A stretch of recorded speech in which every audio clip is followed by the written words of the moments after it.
almost like a foreign city in the midst of America is New Orleans. Of another world are its Mardi Gras, its river levees, its picturesque alleys, its easy-going, peaceful life. And this old world city, in fact the entire state of Louisiana, is in the grip of a decidedly un-American dictatorship of the loudest character the national political scene has heard in a generation.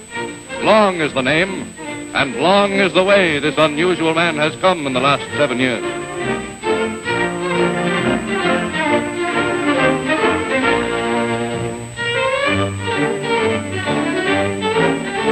A year later, he was impeached by Louisiana's House of Representatives on 19 assorted charges, from corruption to gross misconduct. But he already controlled the state Senate, and he wriggled out of the impeachment to become a minor national figure, rowdy and vivid. From 1928 on, his doings are news. When the German cruiser Emden visits New Orleans, its commander calls formally on Louisiana's governor.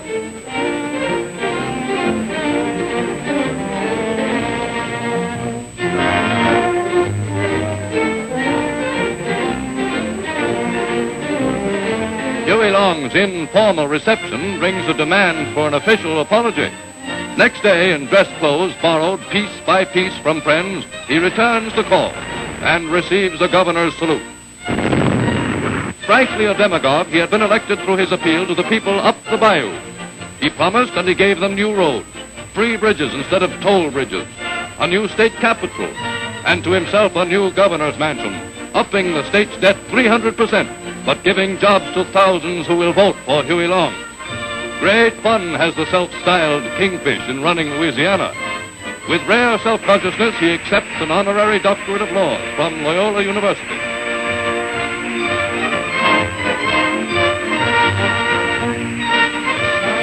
His pretty typist he makes Secretary of State and lets her run Louisiana when he is away.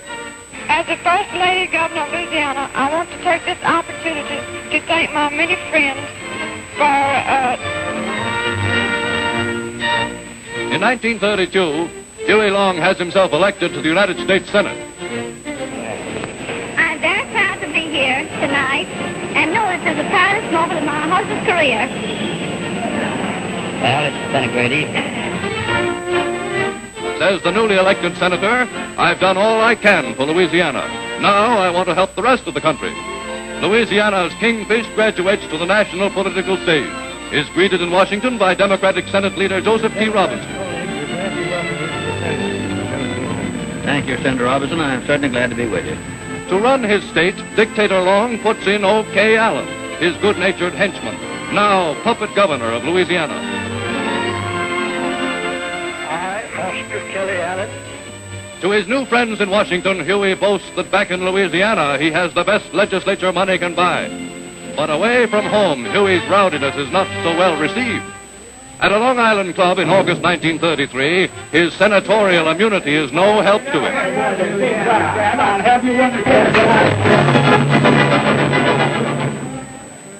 A medal paid for by public subscription memorializes the national black eye of the kingfish from Louisiana.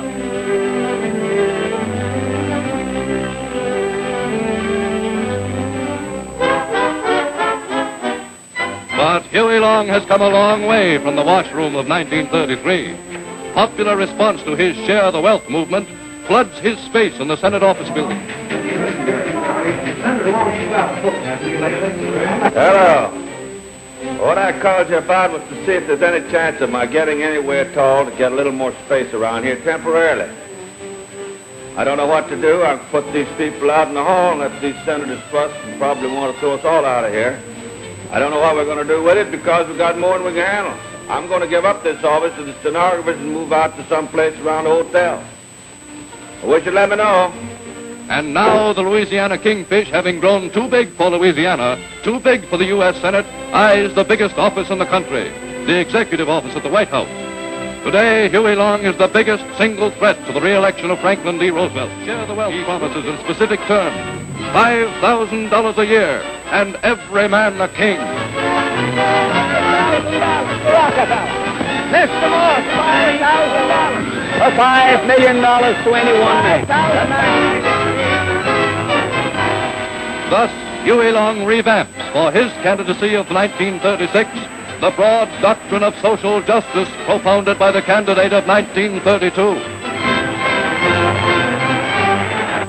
Men and women forgotten in the political philosophy of the government of the last 12 years, look to us here for guidance and for a more equitable opportunity to share in the distribution of national wealth.